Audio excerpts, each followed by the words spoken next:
Education here at Sun can be an excellent choice for any students. నమస్తే, welcome to Suman TV. నేను మీ సాయి. ఆంధ్రప్రదేశ్లో పోలవరం ప్రాజెక్టుకు ఉన్నటువంటి ప్రాధాన్యత మనందరికీ తెలిసిందే. ఆ నిర్మాణం పూర్తవడం కోసం గత చాలా సంవత్సరాలుగా ఉన్నటువంటి ప్రభుత్వాలు కృషి చేస్తున్నా కూడా ఇంకా కంప్లీట్ కాలేదు. ఇప్పుడు చంద్రబాబు సీఎం మరోసారి అయిన సందర్భంలో దాన్ని స్పీడప్ చేయడానికి అనేక కార్యక్రమాలు రూపొందిస్తున్నారు. ఇందులో భాగంగా విదేశాల నుంచి కూడా ప్రతినిధులు తీసుకొస్తున్నారు. సో దీనికి సంబంధించి మనం మాట్లాడదాం. మనతో పాటు Suman TV news chief editor Keshav గారు ఉన్నారు. కేశవ్ గారు నమస్తే. నమస్తే. సో పోలవరం పైన సీఎంగా బాధ్యతలు చేపట్టగానే చంద్రబాబు సమీక్షించారు. ఇప్పుడు తాజాగా విదేశీ నుంచి కూడా కొంతమంది ప్రతినిధులను అక్కడికి తీసుకురావడం జరిగింది. అంటే విదేశాల నుంచి కూడా తీసుకురావడం గల కారణాలు ఏంటి? అంటే ఇక్కడ ఇంకా దాంట్లో ఏమైనా లోపాలు ఉన్నాయా పోలవరం ప్రాజెక్టు గత ప్రభుత్వం చేసినటువంటి పద్ధతిలో? అంటే పోలవరం ప్రాజెక్టు ఒక బహుళార్థక సాధక ప్రాజెక్టు. మనం ఈ మధ్య కాలంలో కడుతున్నటువంటి అతిపెద్ద ప్రాజెక్టు కింద పోలవరం ప్రాజెక్టుని మనం చూడాల్సి ఉంటుంది. ఎందుకంటే దేశంలో ఆల్మోస్ట్ ఒక 20-25 ఏళ్ల నుంచి టైం తీసుకుంటే, ఒక 30 ఏళ్ల సమయాన్ని తీసుకుంటే కనుక భారీ ప్రాజెక్టుల నిర్మాణం అనేది చాలా వరకు ఆపేశారు. దానికి రకరకాల కారణాలు ఉండొచ్చు. తెలంగాణలో కట్టినటువంటి కాళేశ్వరం ప్రాజెక్టు బహుళార్థక సాధక ప్రాజెక్టు కాదు. అది ఎత్తిపోతల పథకం కింద దాన్ని లిఫ్ట్ స్కీమ్స్ కింద కట్టింది కాబట్టి అది డిఫరెంట్ మోడల్ అది. బట్ ఒక బహుళార్థక సాధక ప్రాజెక్టుగా నీటి నిల్వ, అలానే వ్యవసాయానికి, తాగునీటి అవసరాలకి, విద్యుదుత్పత్తికి ఇలాంటి అంశాలన్నిటినీ మేళవించి కడుతున్నటువంటి అతిపెద్ద ప్రాజెక్ట్ అది. దురదృష్టవశాత్తు ఏంటంటే గత ప్రభుత్వ హయాంలోనే 70% పూర్తి అయింది అనేటువంటి ఒక ప్రస్తావనని చేశారంటే నిర్మాణం 70%, 72% పూర్తయిందని 2014-19లో ఉన్నటువంటి ప్రభుత్వమే ప్రకటించింది. అయితే 2019-24లో వచ్చినటువంటి ప్రభుత్వం ఉద్దేశపూరితంగానా లేదంటే దానిలో ఉన్నటువంటి లోపాలను ఎత్తి చూపేటువంటి ప్రయత్నంలో భాగంగా చేశారా, మొత్తానికి అయితే 5 ఏళ్ళు ఒక పూర్తి నిర్లక్ష్యం. అప్పుడు మొదట ఛార్జ్ తీసుకున్నప్పుడు ఆ ప్రభుత్వం వైఎస్ఆర్సీపీ ప్రభుత్వం చేసినటువంటి ప్రకటన ఏంటంటే 2020 నాటికి నీళ్ళు ఇస్తామన్నారు. తర్వాత దాన్ని సవరించి 2021 నాటికి ప్రాజెక్ట్ పూర్తి అయిపోద్ది అన్నారు. తర్వాత టైం చెప్పలేమని చేతులు ఎత్తేసారు. ఇప్పుడు సమస్య ఎక్కడ వస్తుందంటే మేజర్గా డ్యామ్ సేఫ్టీ, అలానే సివిల్ కన్స్ట్రక్షను, హైడ్రాలిక్ ఎరెక్షన్, ముఖ్యంగా గేట్ల నిర్మాణానికి సంబంధించి ఏం జాగ్రత్తలు తీసుకోవాలి, ఇది ప్రాజెక్టుకు సంబంధించి. ప్రాజెక్టు ప్రిపరేషన్కి సంబంధించి చూస్తే కనుక కాఫర్ డ్యామ్ విషయంలో కొన్ని ప్రాబ్లమ్స్ ఉన్నాయి. చాలా చోట్ల సీపేజ్లు వస్తున్నాయి, అలానే కొన్ని ఇబ్బందుల వల్ల వాటర్ లీకేజ్ జరుగుతుంది అనేది ఒకటి సమస్య. రెండోది డయాఫ్రమ్ వాల్ కొట్టుకుపోవడం. అంటే 2 చోట్ల దానికి బ్రేకేజ్లు అయిన దగ్గర 3.5 మీటర్ల పైగా ఆ డయాఫ్రమ్ వాల్ దెబ్బతిన్నటువంటి పరిస్థితి ఉంది. డయాఫ్రమ్ వాల్ దెబ్బతింటే డ్యామ్ సేఫ్టీ అనేది కూడా చాలా ఇబ్బందికరమైనటువంటి సందర్భం ఉంది పెద్ద వరదలు వచ్చేటప్పుడు. ఎందుకంటే గోదావరి పైన ఇప్పటివరకు అంత పెద్ద ఆనకట్ట కట్టలేకపోవడానికి మేజర్ రీజన్ ఏంటంటే తెలంగాణ ప్రాంతం నుంచి పారిన తర్వాత ఆంధ్రాలోకి ప్రవేశించేటువంటి సమయంలోనే గోదావరి ఒక మహారూపంలో ఒక ఉగ్ర రూపంలోకి మారిపోయి చాలా విస్తారమైనటువంటి రూపంలోకి మారిపోతుంది. సో మళ్ళీ అది కాస్తో కోస్తో తగ్గి నేరోగా మారేటువంటి మార్గం ఎక్కడ వస్తుందంటే ధవళేశ్వరం దగ్గర. అక్కడ ఆల్రెడీ ఎప్పుడో ఆనకట్ట కట్టేసి పెట్టారు. సో ఈ మధ్యలో ఎక్కడ కూడా పెద్ద నిర్మాణాలు జరగకపోవడానికి ప్రధానమైనటువంటి కారణం అది. ఇప్పుడు అనేక రకాల భౌగోళికమైనటువంటి అంశాలను దృష్టిలో పెట్టుకొని టెక్నాలజీ డెవలప్ అయినటువంటి నేపథ్యంలో పోలవరం అనేది ఆంధ్రప్రదేశ్కు ఒక వరప్రదాయం అవుతుంది అనేటువంటి భావనతో 40 ఏళ్లుగా వివిధ దశల్లో వివిధ రకాల శంకుస్థాపనలు జరిగినాయి, కొత్త ప్రయత్నాలు జరిగినాయి. గతంలో ప్రాజెక్టే కట్టకుండా రాజశేఖర రెడ్డి గారు కాలువలు తవ్వించారు. చంద్రబాబు నాయుడు గారు 2014లో అధికారంలోకి వచ్చిన తర్వాత ప్రాజెక్టు పైన నిర్మాణం మొదలుపెట్టి ఇప్పుడు ప్రాజెక్టు కూడా కంప్లీట్ అయినప్పటికి కూడా నీటి స్టోరేజ్కి మనం వెళ్ళాలంటే కనుక, అంటే జలాశయంలో నీటి నిల్వకు వెళ్ళాలంటే ముంపు ప్రాంతాల సమస్య అనేది ఇంకా పెద్ద సమస్య. సో ఇవన్నీ దృష్టిలో పెట్టుకుని ప్రాజెక్టుకి మరమ్మతులు చేసేటువంటి అంశాలపైన కూడా ఇప్పుడు దృష్టి పెట్టాలి. ఇప్పుడు డయాఫ్రమ్ వాల్ కూలిపోయినటువంటి నేపథ్యంలో దాన్ని ఏదో యూ ఆకారంలో చేయాలి, అలానే ఉండదు. అంటే ఎక్కడైతే డ్యామేజ్ అయిందో ఆ ప్లేస్లో అది కొత్తగా కన్స్ట్రక్షన్ చేసినా కానీ అది వీక్ పాయింట్గానే ఉంటుంది కాబట్టి యూ ఆకారంలో చేయాలని కొంతమంది ఇంజనీర్లు సూచించారు. ఒకవేళ అలా చేసినా కానీ ఇబ్బంది అవుతుంది, దాన్ని ముందర ఇంకొక డయాఫ్రమ్ వాల్ కట్టడం సేఫ్ అనేటువంటి మాట చెబుతున్నారు. సో ఇవన్నిటిని పరిశీలించిన తర్వాత చంద్రబాబు నాయుడు గారు ముఖ్యమంత్రిగా ఫస్ట్ పర్యటన ఆయన అక్కడికి వెళ్ళారు. టెక్నికల్గా ఉన్నటువంటి అనేక అంశాలను పరిశీలించారు. దీనికి సంబంధించి కేంద్ర జలశక్తి మంత్రిత్వ శాఖతో ఆంధ్రప్రదేశ్ ప్రభుత్వం సంప్రదింపులు జరిగినట్టుగా సమాచారం అవుతుంది. అలానే కేంద్ర మంత్రిగా ఉన్నటువంటి రామ్మోహన్ నాయుడుకి ప్రత్యేకమైనటువంటి టాస్క్ ఇచ్చారు. వాళ్ళ సూచనల మేరకు, అక్కడ డిస్కషన్స్ మేరకు ఫారిన్ ఎక్స్పర్ట్స్, అంటే ఇలాంటి బహుళార్థక సాధక ప్రాజెక్టులు, భారీ ప్రాజెక్టుల నిర్మాణంలో భాగస్వామ్యం ఉన్నటువంటి ఇంజనీర్లను పిలిపించాలనేటువంటి ఒక కన్క్లూజన్కి వచ్చారు. వెంటనే దీనికి సంబంధించినటువంటి ఎక్స్పర్ట్స్ అమెరికా నుంచి, కెనడా నుంచి 4 కీలకమైనటువంటి ఇంజనీర్లకి సమాచారం వెళ్ళినట్టుగా తెలుస్తుంది. ఆ క్రమంలోనే వాళ్ళు 29వ తారీఖున పోలవరం సందర్శనానికి వస్తున్నారు. 10 రోజుల పాటు పోలవరం సైట్లోనే వాళ్ళు బస చేసేటువంటి అవకాశాలు ఉన్నాయి.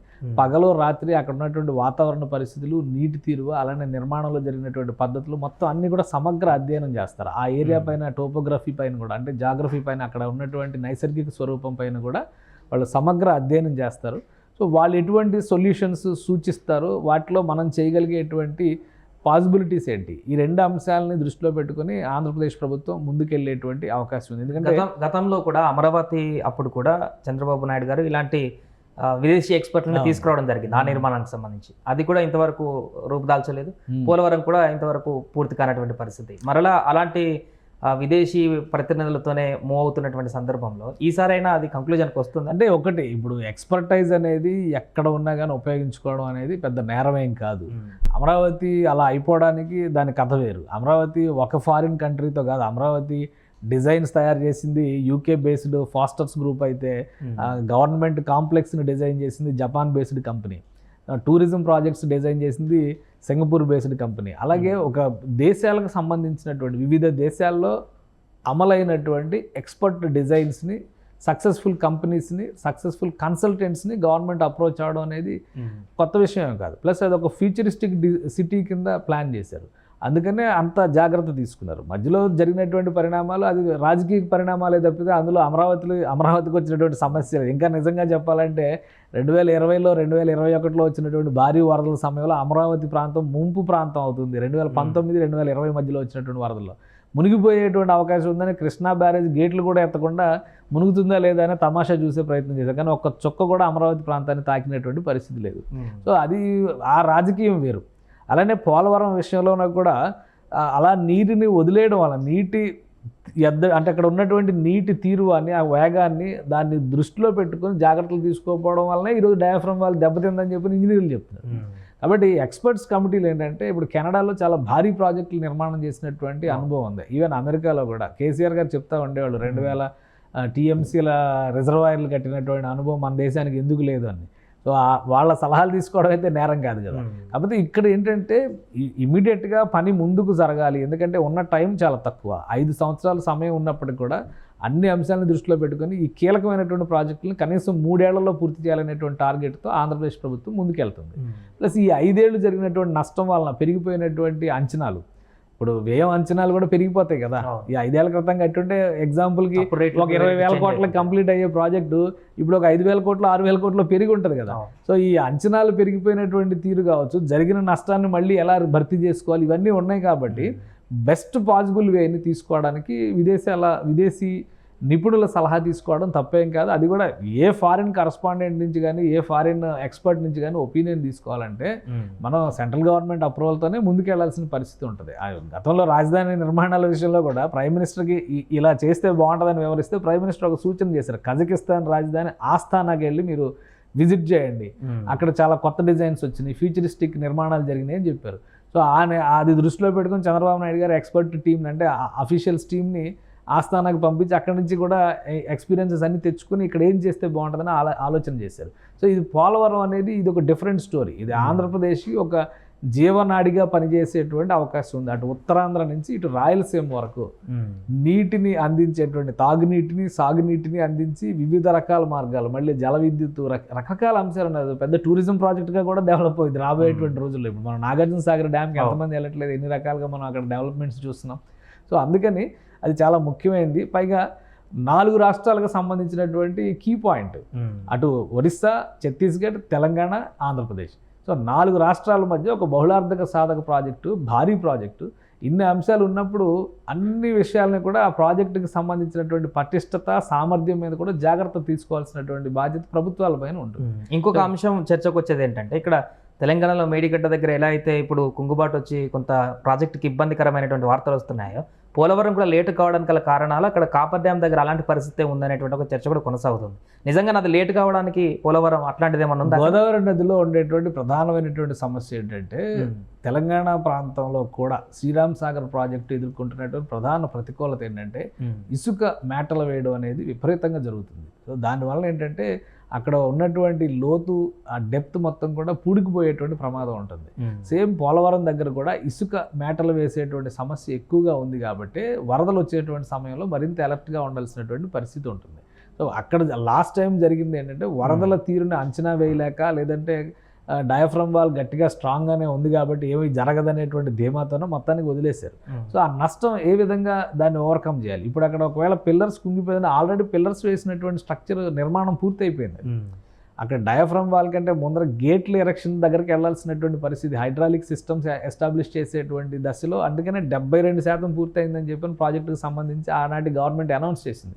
కాబట్టి ఈ అంశాలు అన్నింటినీ అందుకనే వచ్చినటువంటి ఎక్స్పర్ట్స్కి డ్యామ్ సేఫ్టీకి సంబంధించి, డ్యామ్ నిర్వహణకు సంబంధించి, అలానే ఇప్పటివరకు జరిగిన నిర్మాణాలు, ఇప్పటికి కొన్ని నీటిలో నానుతున్నటువంటి నిర్మాణాలు ఉన్నాయి కదా, వాటి సామర్థ్యాన్ని టెస్ట్ చేసేటువంటి అవకాశం, అక్కడ ఉన్నటువంటి సాయిల్లో మీరు అన్నట్టుగా ఇసుక మేటలు వేస్తే దానికి పరిష్కారం, డయాఫ్రమ్ వాళ్ళు కూలిపోయినటువంటి నేపథ్యంలో దానికి ఆల్టర్నేటివ్ మోడల్ ఏంటి, అలానే కాఫర్ డ్యామ్ చాలా చోట్ల సీపేజ్లో వస్తున్నటువంటి సమస్య ఉంది కాబట్టి మళ్ళీ పనులు మొదలుపెట్టి, ఇప్పుడు ఆల్రెడీ వర్షాకాలం మొదలైపోయింది కాబట్టి ఈ 4 నెలలు పనులు చేయడానికి కూడా అవకాశం ఉండదు.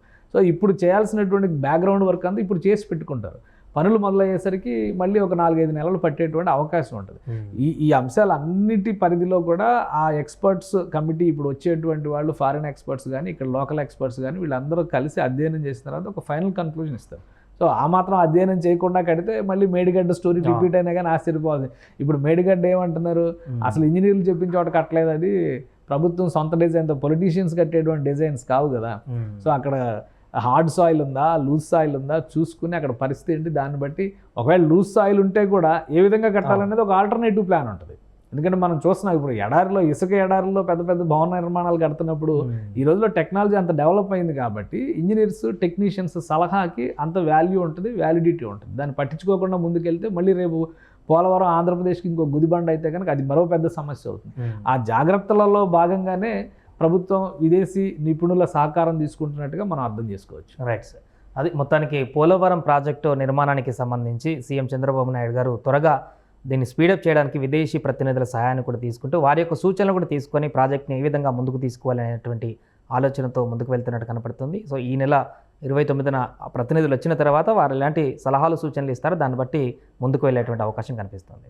సుమన్ టీవీలో మీ పర్సనల్ అండ్ బిజినెస్ ప్రమోషన్స్ కోసం కింది నెంబర్కి కాంటాక్ట్ చేయండి.